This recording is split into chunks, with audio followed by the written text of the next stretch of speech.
Quella che doveva essere una ribalta per Agrigento e per la Sicilia rischia di trasformarsi in un harakiri, dal momento che la capitale italiana della cultura fa parlare di sé quasi soltanto in negativo, tra strutture inadeguate, conferenze stampa flop e cartelli stradali pieni di strafalcioni. Lo afferma Michele Catanzaro, capogruppo del Partito Democratico all'Assemblea regionale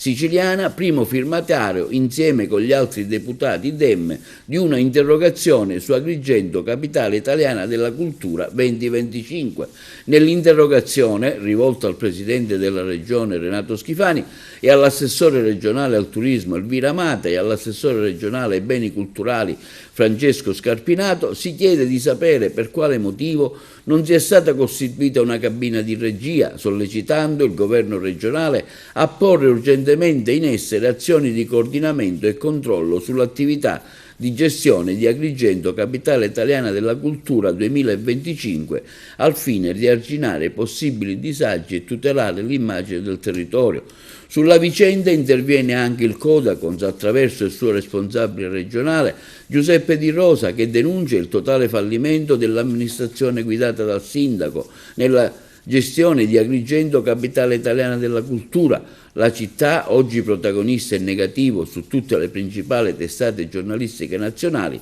si trova in una situazione critica che richiede un atto di responsabilità immediato, le dimissioni del primo cittadino.